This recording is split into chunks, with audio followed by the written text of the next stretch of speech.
Il cartello sociale in piazza con i lavoratori dell'AICA e a rischio il sistema di gestione dell'acqua pubblica. Silvio Cuffaro è il nuovo dirigente del Dipartimento Finanze della Regione Sicilia.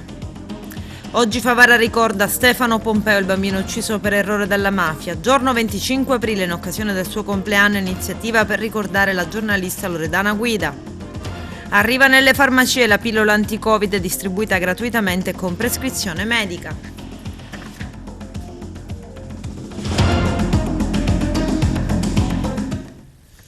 Bentrovati gentili telespettatori al nostro appuntamento con l'informazione. Sindaci latitanti compromettono l'esistenza dell'AICA, sit-in di protesta del cartello sociale. Nell'anello debole i lavoratori che piangeranno l'assenza di liquidità e i cittadini che subiranno rincari in bolletta. L'ufficio di prefettura ha garantito l'impegno per scongiurare la paralisi del servizio idrico in provincia di Agrigento. Il problema sta nel fatto che 21 comuni agrigentini non hanno concluso la procedura per condividere il prestito di 10 milioni di euro concesso dalla Regione ai 33 comuni su 43 che sono parte dell'AICA.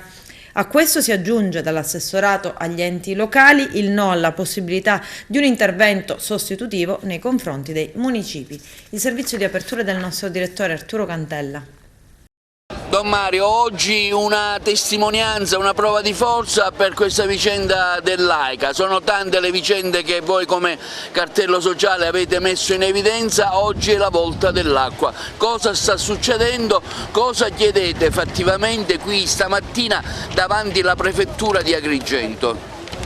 Io ricordo soltanto a quelli che hanno scritto e costituito AICA, che hanno preso un impegno con i loro cittadini, e quindi se c'è un cambiamento di idea, di programma, di impostazione politica, che lo dicano apertamente ai propri cittadini, dicendo però anche ai propri cittadini che eventuali costi di cambiamento di idea sarebbero a carico dei propri cittadini. Va detto semplicemente questo: se si vuole tornare a fare qualcos'altro si dica con chiarezza. E il fatto è, si è pensato, si è voluto AICA, ci sono 33 comuni e quindi 33 soci che hanno voluto questo modo di gestire l'acqua, e allora perché non si fa di tutto per aiutare AICA ad avere le condizioni necessarie per mandare avanti in maniera ottimale il servizio, che possa essere anche una buona cosa per i cittadini, perché un servizio pubblico dell'acqua come prima cosa dovrebbe avere una bollettazione meno cara, perché tutti gli utili dovrebbero essere utilizzati in questo modo, e naturalmente una rete idrica più efficiente. Ma a prescindere da questo ci chiediamo qual è l'intenzione soprattutto dei sindaci che ancora non hanno manifestato chiaramente la loro opinione, tranne qualcuno che ha fatto anche delle pubbliche dichiarazioni in tal senso. Allora si dica ai propri cittadini e prenderemo atto eventualmente, se sarà il caso, di indire un referendum nelle varie realtà, come muoverci in questo senso.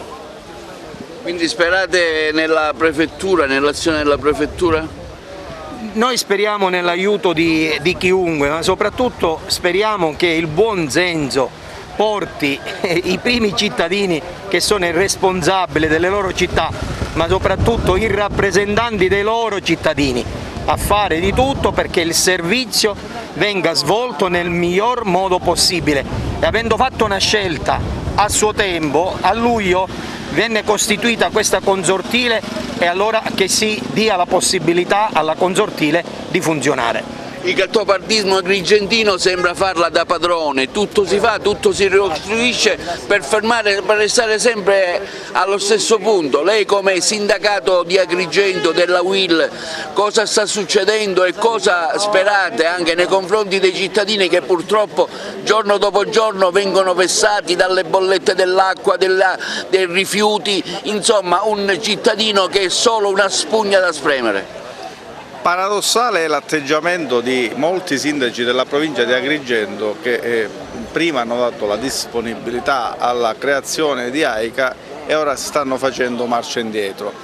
Leggiamo dai comunicati stampa che in questi giorni si è consumata anche una frattura nell'assemblea dei sindaci. dovevano ratificare l'elezione del direttore generale e si sono litigati, quindi non l'hanno fatto. Quindi c'è una cordata di sindaci che sono per AICA e un'altra molto sostanziosa che sono contro. Vogliamo capire quali sono le reali intenzioni, dove vogliono arrivare. L'AICA è la gestione pubblica del sistema idrico in provincia di Agrigento, va tutelato, l'hanno fortemente voluto i primi cittadini, l'ha voluta la popolazione, quindi dobbiamo fare in modo di farlo funzionare. Oggi questa protesta è per capire dove vogliamo andare. La protesta continua oggi davanti alla prefettura, ma sembra che ad Agrigento tutto cambi per non cambiare nulla. Ma oggi è il momento di fare chiarezza sulla posizione dei sindaci che hanno espresso la loro volontà verso la consortile per una gestione pubblica dell'acqua. Ecco, se ci sono dei ripensamenti, che questi vengano messi alla luce, che si possa fare chiarezza sulla posizione di chi ancora non ha utilizzato le somme destinate dalla Regione per poter dare liquidità all'AICA e quindi prospettive di una gestione sana e virtuosa. In questo senso, se ci sono dei ripensamenti, ecco, che lo si venga a dire e si possa prendere contezza delle varie posizioni, e se c'è da rivedere lo strumento per gestire l'acqua, ecco, che si faccia chiarezza su questo punto. I sindaci oggi devono dire qualcosa. Oggi presenti qui con quali obiettivi e con quali fini? Oggi siamo presenti qui per fare funzionare AICA, per fare funzionare questo consorzio che a luglio è nato con 33 sindaci, e questi 33 sindaci hanno proclamato e hanno dato il benvenuto all'acqua pubblica. Purtroppo così non è. Purtroppo così non è. Ancora oggi praticamente all'interno sia del CDA sia dell'Assemblea dei Soci, che sono i sindaci stessi, non c'è un accordo e si vede palesemente che magari forse non c'è la volontà di proseguire o si vuole proseguire in altra maniera, ma a questo punto si dica come si vuole proseguire. La CGIL è in campo con il cartello sociale, ecco, riuscirete a scardinare con questa protesta e con altre che avete fatto il sistema politico che impedisce purtroppo il regolare svolgimento di un'attività, di un'azienda che tutti i sindaci hanno voluto e che ora forse per motivi politici non si va avanti? Noi facciamo il nostro dovere, abbiamo l'obbligo di fare il nostro dovere, crediamo nelle cose che diciamo e che facciamo. Che questi sindaci poi decidano di passare sulla pelle dei propri concittadini, sui lavoratori, su servizi essenziali è una responsabilità loro, se l'assumano in pieno.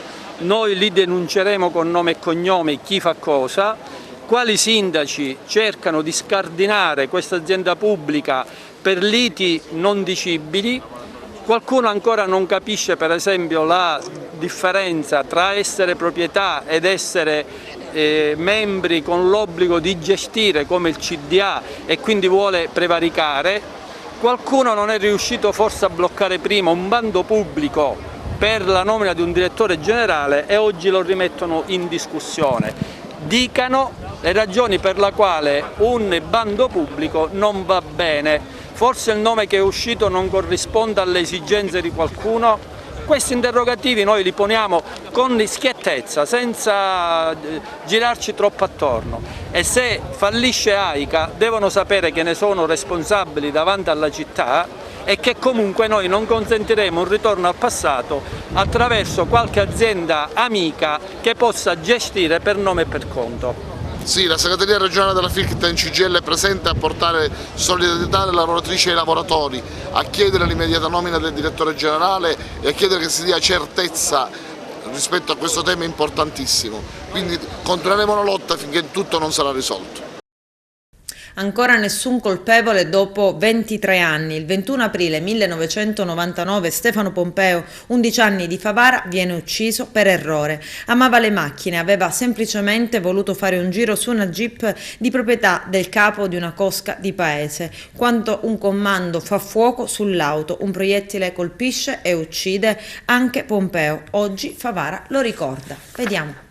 Siamo qui oggi a ricordare questa ferita, perché è una ferita aperta che non si è ancora rimarginata e che penso non si rimarginerà per l'intera città. Ricordare una vittima innocente, un ragazzo, lo abbiamo ricordato in questi anni diverse volte, ma tenere aperta la memoria su quei fatti è sempre importante. Oggi ha senso chiedere ancora una volta con forza di trovare la verità. È un appello che mi sento di lanciare a chiunque sappia qualcosa, a chiunque possa oggi a distanza di 23 anni dare luce a quel misfatto, chiunque sa, in qualsiasi modo, in qualsiasi mezzo, se riesce a farlo sapere agli inquirenti, alle forze dell'ordine, per riuscire finalmente a trovare i mandanti e soprattutto gli esecutori di questo efferato omicidio che ha colpito la nostra collettività, che ha colpito una persona innocente, che ha buttato nella disperazione una famiglia, un'intera collettività.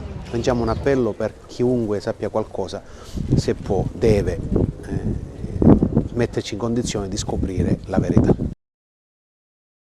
Le mani della mafia sui compro oro, 5 arresti e 27 indagati, sequestrati anche 5 milioni di euro, i dettagli nel servizio.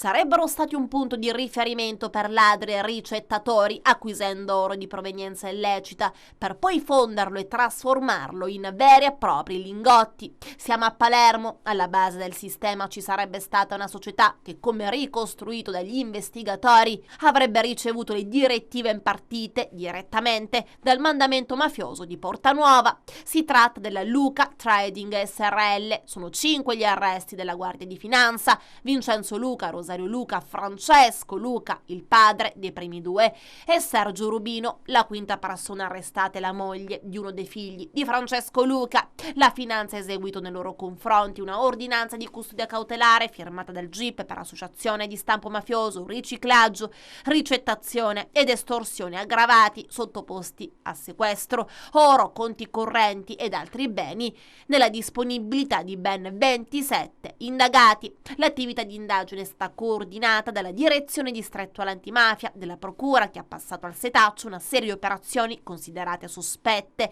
Sarebbe emersa l'esistenza di un sistema illecito, si legge così nella nota, che esercitava un capillare controllo sulle attività di riciclaggio e ricettazione dei metalli preziosi di provenienza delittuosa. Detta società, che sarebbe stata finanziata sul nascere dall'allora reggente della famiglia mafiosa di Borgo Vecchio, nel triennio 2016-2018 ha dichiarato operazioni di cessione di oro per oltre 2,19 tonnellate per un controvalore di oltre 75 milioni di euro. In particolare, in base agli elementi raccolti dalle fiamme gialle, sarebbe emerso che in una prima fase il metallo prezioso, che sarebbe stato acquistato in totale omissione degli obblighi antiriciclaggio, fiscale, di pubblica sicurezza e con la presunta consapevolezza della sua origine, furti e o rapine, sarebbe stato sottoposto ad un processo di fusione per essere poi ceduto ad altri operatori del settore sotto forma di lingotti o di verghe, successivamente per ridurre i rischi e dare una parvenza di legalità alle grandi quantità di oro movimentato. I medesimi imprenditori si sarebbero serviti di soggetti esercenti l'attività di compro oro, rispetto ai quali sarebbero emersi gravi indizi in ordine all'emissione di false fatture di vendita. Sono così in corso di esecuzione numerose perquisizioni nei confronti di soggetti a vario titolo indagati al fine di reperire ulteriori elementi probatori a supporto delle ipotesi accusatorie formulate. Silvio Cuffaro, sindaco di Raffadali e capo dell'ufficio di gabinetto dell'assessorato alle autonomie locali, è il nuovo direttore generale del Dipartimento Finanze della Regione Siciliana. Lello Casesa. Era nell'aria da tempo ed alla fine Silvio Cuffaro, sindaco di Raffadali e capo di gabinetto alla funzione pubblica, l'ha spuntata davvero. La giunta regionale lo ha nominato nuovo direttore generale del Dipartimento Finanze della Regione Siciliana, un incarico in quota Forza Italia importante e prestigioso per le dinamiche finanziarie dei prossimi 5 anni e la responsabilità nella gestione dei fondi del PNRR. Il suo curriculum è stato valutato positivamente dai membri membri della Giunta e sostenuto dal presidente della regione Musumeci. Ringrazio il governo della regione, ha commentato Cuffaro, fratello del governatore Totò, per la fiducia e la stima che sono state riposte in me. Nell'assumere tale incarico di elevata responsabilità assicuro il massimo impegno a garanzia delle aspettative. Lavorerò immediatamente affrontando le diverse criticità presenti nell'agenda contabile della regione, partendo dalle minori entrate per le quali occorre intraprendere un'efficace attività di riscossione. Primo banco di prova la nuova finanziaria ed il bilancio di previsione, pronti per la loro discussione ed approvazione in aula, che appare ancora oggi divisa e combattuta sulle questioni che riguardano la riconferma di Musumeci e gli accordi sui capoluoghi siciliani Palermo e Messina. Il Presidente dell'Ars ha convocato l'Aula per il 28 aprile per la manovra finanziaria e gli emendamenti da incardinare prima possibile dentro i tempi previsti dalle norme. Altro punto delicato è il rinnovo delle commissioni parlamentari che il Presidente Miccichi ha congelato. Le griglie sono quasi definite. Oggi il gruppo di Diventerà Bellissima ha confermato i propri deputati uscenti. Per Miccichi ogni singola commissione potrebbe votare gli uffici di presenza già domani o dopodomani, ma non si esclude che la votazione possa avvenire martedì prossimo. Sentirò i capigruppo, ha detto Miccichi. È arrivato adesso il tempo di votare, lo ha riferito ieri pomeriggio in aula. Inchiesta sui concorsi truccati al Policlinico di Palermo. La figura chiave è l'ex ordinario di chirurgia all'Università di Palermo, il 71enne Gaspare Gulotto, originario di Santa Margherita Belice nell'Agrigentino. Le intercettazioni danno vita a uno dei capitoli dell'informativa alla Procura che i carabinieri hanno chiamato intercessioni varie, in cui emergono contatti politici che avrebbe cercato di sfruttare per aiutare amici e parenti. Vediamo. Intercessioni varie è il titolo di un capitolo dell'informativa che i carabinieri del nucleo antisofisticazione hanno consegnato direttamente alla Procura di Palermo, ed è un capitolo che scava nella fitta ed intricata rete di relazioni di Gaspare Gulotta, l'ex direttore della chirurgia generale del Policlinico, finito agli arresti domiciliari. Un barone universitario che, quando aveva bisogno di piccoli o grandi favori, sapeva certamente chi e come contattare. Si parla di raccomandazioni, alcune delle quali sarebbero andate a buon fine. Il telefono di Gulotta squillava spesso, il suo studio era crocevia di incontri. A riportarlo sono diverse testate online che stamane scendono nuovamente sullo scandalo concorsi truccati al Policlinico di Palermo. Nei brogliacci sono finiti anche alcuni politici, ma c'è anche un magistrato in pensione che chiese aiuto a Gulotta affinché la suocera ottenesse in tempi brevi gli arretrati che gli spettavano per l'indennità di accompagnamento. Ciao Gaspare, scusa se ti ho mandato per SMS, non lo so se l'hai visto il nome della funzionaria che si occupa della pratica di mia suocera, diceva l'ex togato in servizio a Palermo. Va bene, provvedo domani, rispondeva Gulotta, che al suo gancio all'interno dell'INPS durante un incontro al Policlinico confidava che il magistrato aveva le fisime. Si chiedeva come mai uno del suo rango, con tanto di villa, con piscina a Mondello, avesse tutta questa fretta di incassare soldi, mica gli servivano per vivere. C'è poi il medico che chiedeva un trasferimento a Palermo e quello che ambiva a vincere un concorso per primario all'ospedale di Termini Imerese. Si tratterebbe, apprendiamo da Live Sicilia, di Gregorio Scerrino, medico del reparto di Gulotta, il quale contava di farsi aiutare, così diceva, dall'eurodeputato Giuseppe Milazzo, cognato del suo segretario. Il politico è stato intercettato il 20 maggio del 2020 nella stanza di Gulotta, ed ancora si parla del trasferimento di una parente di Gulotta stesso, dirigente scolastico a Marsala, grazie al meccanismo della mobilità. Il professore oggi in pensione, scrivono i carabinieri nell'informativa, contattava diversi esponenti politici siciliani e nazionali che si occupano di pubblica istruzione, tra cui l'assessore regionale Roberto Lagalla, Vincenzo Sant'Angelo, senatore del Movimento 5 Stelle, Giorgio Pasqua, deputato regionale e collega di partito di Sant'Angelo. Gulotta non ottenne però l'esito sperato e allora cambiò strada. Nell'informativa depositata agli atti dell'inchiesta coordinata dal procuratore aggiunto Sergio De Montis e dai sostituti Luisa Bettiol e Andrea Fusco ci sono centinaia di nomi e di telefonate, alcune forse meriterebbero un supplemento di attenzione in più. Arriva nelle farmacie la pillola anti-Covid, viene distribuita gratuitamente con prescrizione medica. Vediamo.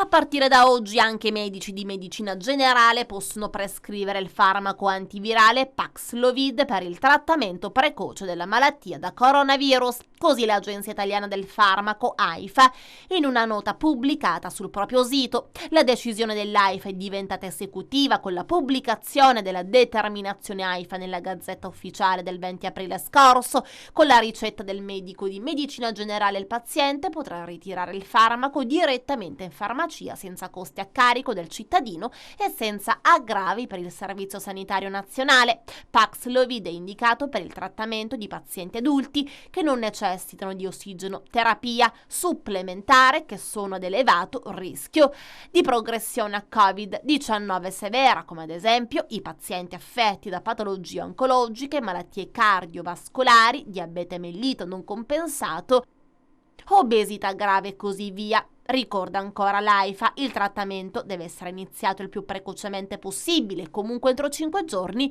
dall'insorgenza dei sintomi. La prescrizione del farmaco richiede un'anamnesi farmacologica preventiva per escludere la presenza di eventuali interazioni con farmaci assunti contemporaneamente dal paziente.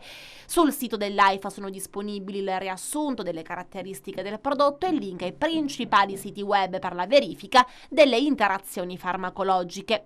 Rimane comunque possibile la prescrizione da parte di tutti i centri specialistici Covid-19 individuati dalla Regione. La prescrizione effettuata dal medico di medicina generale sarà monitorata tramite il sistema di ricetta elettronica, mentre per i trattamenti prescritti dai centri Covid-19 individuati dalle regioni e province autonome rimane attivo il registro di monitoraggio AIFA.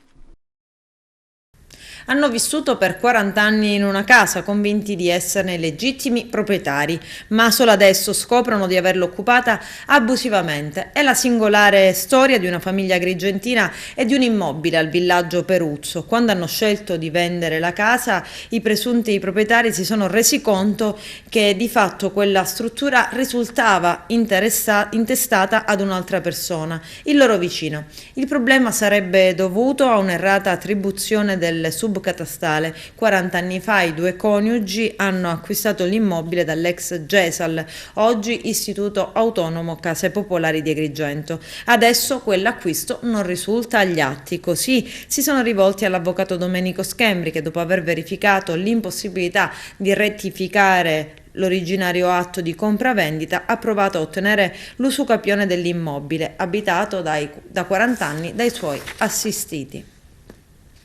Lezione di legalità per gli alunni dell'Istituto Comprensivo Manzoni di Realmonte, che hanno incontrato il tenente Pasquale Rutigliano, comandante del nucleo operativo radiomobile della compagnia di Agrigento. Vediamo. L'Arma è presente sul territorio proprio per questo genere di eventi, quindi vicinanza alle scuole, stimolo a creare una cultura della legalità e dell'apertura verso le nostre istituzioni in un'ottica di collaborazione, di ascolto attivo e di prossimità. Siamo qui per voi e si dimostra anche con questo. È stato aperto un dialogo costruttivo con i ragazzi che hanno esposto tutti quanti i loro dubbi in un'ottica di costruzione appunto di un percorso, e quindi rispondere a queste perplessità e creare l'idea di un'arma, di un carabiniere vicino alla popolazione è fondamentale sin da questi contesti. Si continua a fare squadra a Realmonte, è un incontro proficuo quello di stamattina presso l'Istituto Comprensivo Garibaldi di Realmonte con l'Arma dei Carabinieri.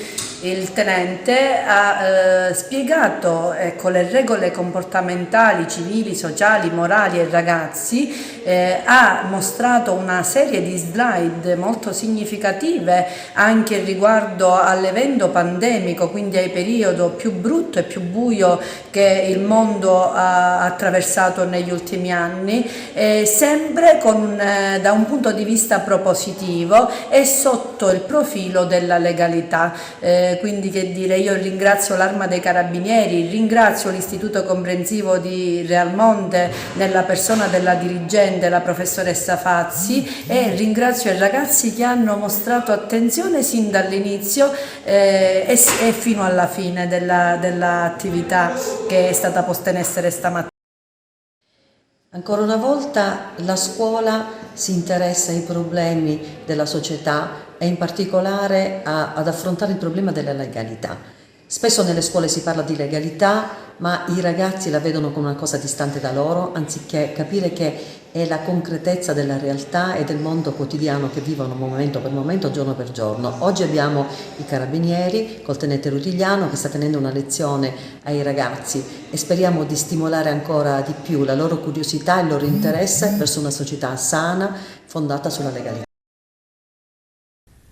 Disagi segnalati dai lavoratori del capolinea dell'AMT nel quartiere Nesima di Catania. La sala d'attesa è sempre più utilizzata dai senza tetto come dormitorio. Mancano i servizi d'accesso ai mezzi per disabili e dall'azienda nessuna risposta. Vediamo. Questa è la sala d'attesa del capolinea MT di Nesima. Sala d'attesa in realtà da qualche tempo a questa parte non più solo la sala d'attesa. Sì, e purtroppo sì, oggi ci hanno chiamato alcuni lavoratori che da più di una settimana si lamentano che la sala d'attesa è stata trasformata purtroppo da senza tetto in un dormitorio. Dico, a noi dispiace umanamente, ma la sala d'attesa deve servire per altro. Addirittura i lavoratori hanno comunicato in azienda questa situazione che si prolunga da diversi giorni, addirittura da qualche settimana. Noi solo oggi abbiamo capito cosa stava effettivamente accadendo e abbiamo cercato di sollecitare l'azienda. Ad oggi nessuna risposta. Noi faremo in modo magari di accelerare la situazione, perché chi viene qui la mattina e trova giustamente delle persone che dormono, non possono entrare, dico, è una situazione un po' anche igienicamente, anche sotto pandemia, anche se siamo alla fine, da attenzionare. Purtroppo l'azienda continua a non attenzionare queste cose importantissime. Questo è un capolinea importante, è un gesto di smistamento. La mattina è pieno di persone, di passeggeri che attendono l'autobus e non possono usufruire effettivamente della sala d'attesa. Dico, a noi veramente dispiace, è una situazione un po' di emergenza, ma dico, unito a tutto quello che sta accadendo è altrettanto importante. Come per esempio abbiamo sollecitato da tempo il discorso dei nostri mezzi che fino a poco tempo fa erano privi dei dispositivi di sicurezza importantissimi e obbligatori nei mezzi. Ad oggi hanno cercato di provvedere, o almeno penso quasi in tutti gli autobus, ma la cosa ancora importante è che abbiamo sempre sollecitato e denunciato il discorso della mancanza delle pedane per i disabili. Molti dei nostri autobus sono provvisti delle pedane di accesso per i diversamente abili alle fermate. Ma purtroppo, purtroppo se viene una persona diversamente abile in alcuni autobus non può salire, malgrado che l'autobus sia idoneo a questo, cioè sia idoneo sulla carta. Abbiamo anche sollecitato questo, l'azienda ad oggi continua a dare nessuna risposta. Questa è un po' una situazione allarmante, una città importante come Catania, un'area metropolitana, dove oggi già muoversi è difficile, dove l'azienda stenta magari con un servizio che dovrebbe essere migliorato, dove dovrebbe dare più vetture all'utenza che ad oggi non ci sono, i tempi d'attesa sono sempre troppo lunghi. Altro nodo dolente purtroppo è che i lavoratori in questo momento sono quasi sul piede di guerra, perché da tempo l'azienda continua a ignorare i propri problemi, che sono economici, che siano di servizio, che siano tutto insieme del mondo lavorativo, dove il lavoratore purtroppo ad oggi, malgrado che ha fatto tanti sacrifici, ripeto, noi menzioniamo sempre quello che è accaduto con il Covid, dove effettivamente gli autisti erano in prima linea, sono stati gli unici a girare per la città, ma ad oggi per loro nulla è cambiato, anzi è peggiorato. Palma di Montechiaro si appresta ad ospitare la prima biennale del Gattopardo. Il nostro direttore Arturo Cantella. È tutto pronto per la prima edizione della Biennale Internazionale del Gattopardo, che sarà ospitata all'interno dello splendido Palazzo Ducale a Palma di Montechiaro.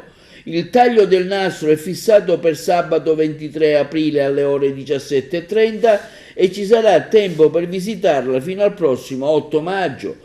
L'evento, perché di questo si tratta, è stato voluto fortemente dal gruppo di lavoro Io Sono Palma, composto da Angela Rinollo, Giuseppe Todaro, Marilena Vaccaro, e sposato dall'amministrazione comunale palmese, guidata dal sindaco Stefano Castellino e affidata nella sua realizzazione sia materiale che visiva al curatore ed editore Edizioni Paguro. Salernitano, professor Michele Citro, organizzatore tra il 2020 e il 2021 di due importanti rassegne artistiche che, nonostante il difficoltoso periodo della pandemia, hanno catturato l'attenzione di migliaia e migliaia di persone.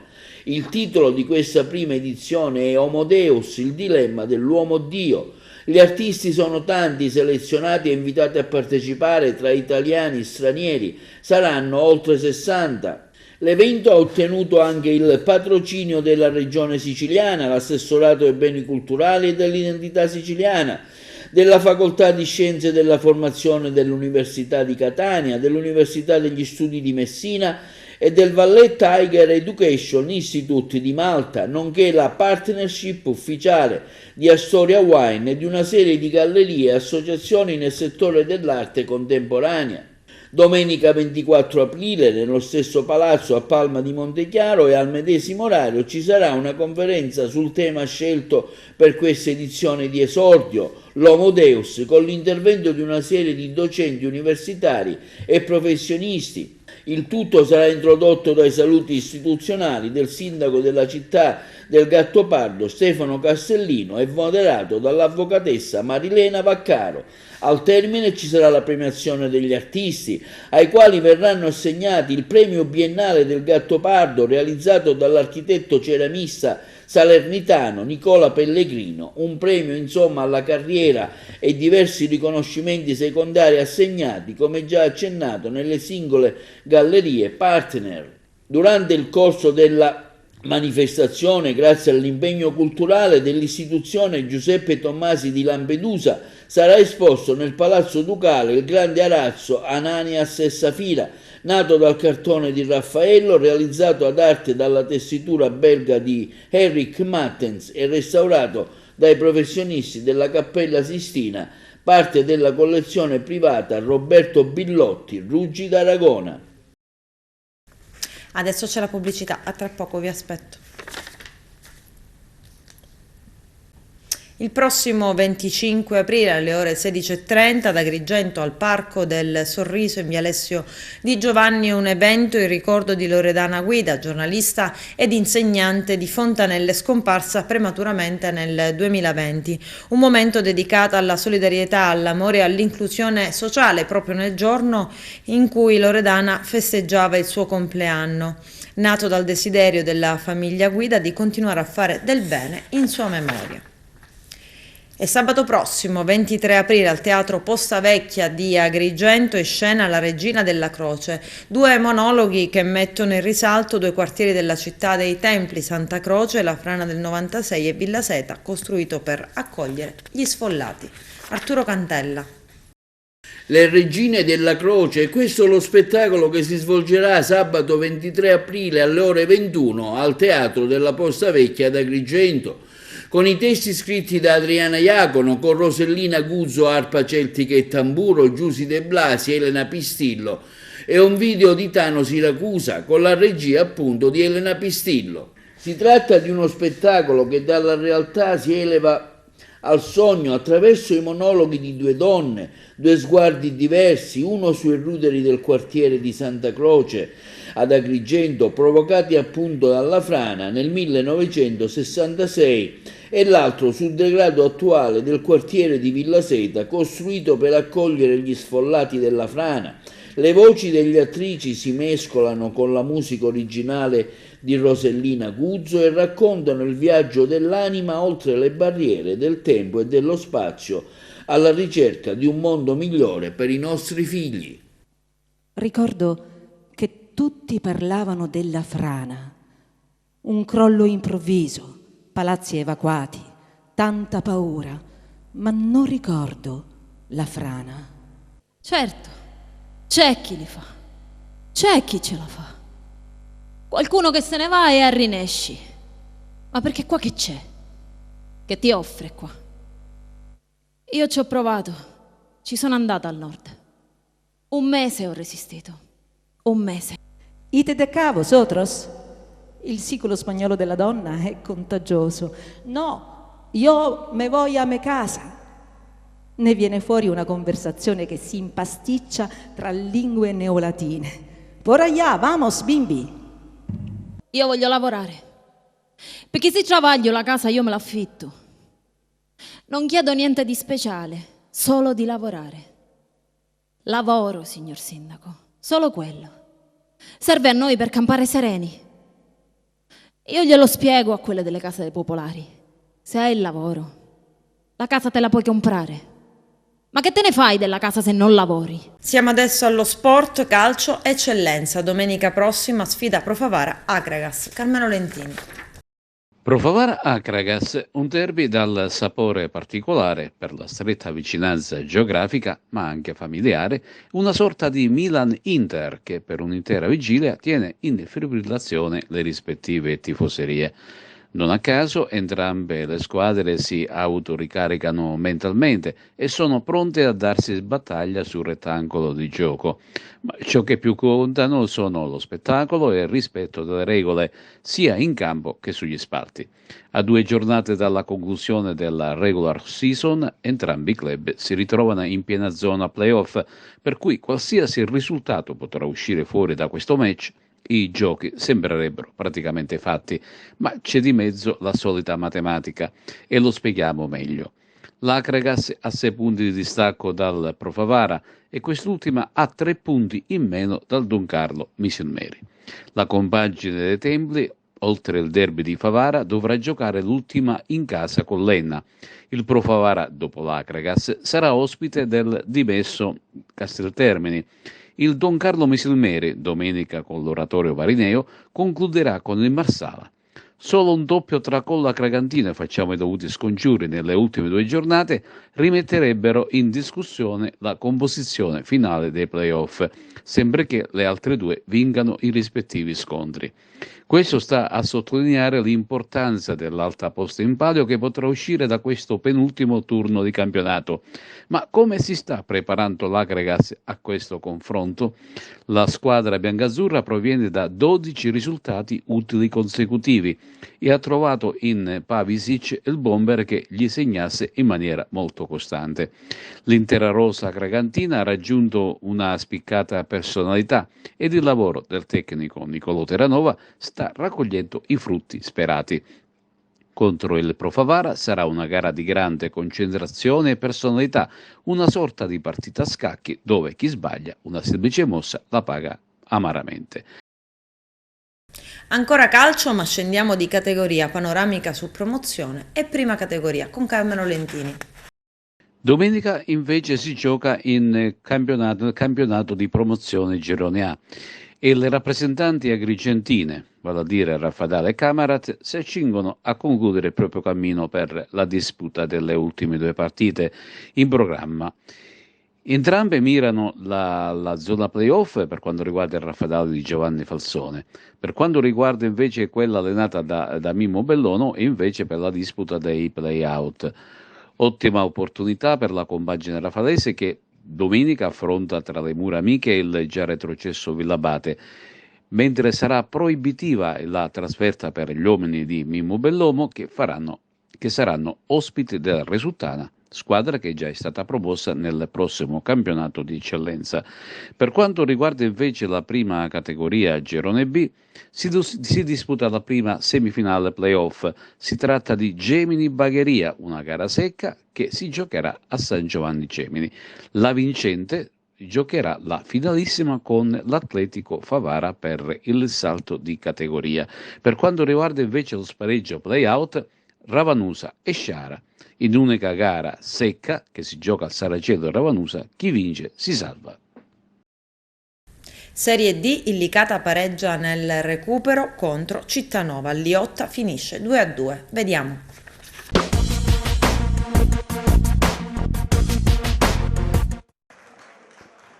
Amici all'ascolto, buon pomeriggio dallo stadio Dino Liotta di Licata. Oggi si recupera la 30ª giornata del campionato nazionale dilettanti Serie D Girone I. Ad affrontarsi il Licata Calcio, padrone di casa, contro la Cittanova Calcio, compagnia di Maggio del Santa Maria Cilento e di Gagliardi della Gelbison, mentre il Licata che va al tiro con Minacori, è tallonato da Currò, non gli tolgono il pallone, Savasta sempre in possesso di palla, il tiro e la traversa della cittadinese ha sorpreso letteralmente il portiere Truppo che non è riuscito ad intervenire, forse l'ha anche toccata, lo mette in mezzo, c'è Currò al limite dell'area, subisce un fallo da Napoli. 4 uomini in barriera. A disturbare anche Brunetti e Orlando, parte Candiano, il tiro e la rete! Una pennellata di Maico Candiano sul palo del portiere. Il pallone ha toccato il palo e si è insaccato in rete, quindi Licata in vantaggio al minuto 16 del primo tempo. Di gioco sulla sinistra per Battimili, ci arriva prima lui e recupera il pallone, mette giù, mette al centro Brunetti, allontana e poi Biondo dal limite dell'area scaglia il suo destro che finisce alto, sembrava controllare la parabola Truppo senza alcun problema. Sulla sinistra il cross in mezzo basso per Savasta, Bonanno, e c'è il pareggio della Cittanova proprio con il suo uomo migliore, il capocannoniere di questo campionato, con Bonanno. Ottimo il servizio di Savasta a smarcare Bonanno, che con un esterno sinistro ha trafitto Truppo sotto l'incrocio, quindi cambia il parziale al Dino Liotta. Mentre il Trapani sta affondando il Troina, mentre c'è Savasta che entra in area, si presenta pericolosamente davanti a Truppo, il suo tiro e la respinta del portiere licatese. Dicevamo, il Trapani sta affondando il Troina, il risultato parziale al 35esimo minuto. Orlando supera Biondo e mette il pallone in mezzo, arriva Samaché dopo l'uscita di Bruno che perde il pallone, poi è stato Aprile per il Licata a divorarsi una clamorosa palla gol. Lunga cavalcata di Ferlande a servire Biondo. Ferma il pallone, ha di fronte Lanza, lo supera agevolmente e mette il pallone in mezzo. Arriva Bonanno con una splendida girata di sinistro a trafiggere Truppo grazie alla torre di Savasta che ha servito Bonanno. Pregevole il calcio al volo di sinistro, nulla da fare per Truppo e quindi Cittanova che passa in vantaggio a Licata. Linea difensiva della Cittanova che si posiziona al limite dell'area di rigore, parte il cross, l'uscita del portiere e c'è il gol del Licata. Il pareggio giunge al minuto 16 e lo realizza Giulio Orlando, approfittando di uno svarione del portiere Bruno che in uscita ha dimenticato di agguantare il pallone che gli è sfuggito e arriva Cianci per Napoli, attaccato da Suarez, gli toglie il pallone e duello in velocità, Suarez si invola verso l'area di rigore, chiede il calcio di rigore ma l'arbitro non lo concede, dice che è tutto regolare. Suarez in verticale per Mazzamuto che arriva sul pallone, lo mette in mezzo e l'intervento ancora una volta di Gabriele Aprile a divorarsi un ulteriore gol. Che serve Meula, verticalizzazione per Bonanno che supera Truppo in uscita ma non riesce ad inquadrare lo specchio della porta. Uscita Samaché da solo cerca ma l'arbitro non concede ulteriori minuti dopo che Giordano era stato a terra per più di 4 minuti. Comunque finisce qua la gara tra Licata e Cittanova. Il punteggio finale è di 2-2, muovono entrambe le squadre la classifica, Licata che sale a 41 punti, Cittanova che raggiunge quota 49. Con questo è tutto, termina qui l'edizione del telegiornale, grazie per la gentile attenzione e per essere stati con noi, a presto.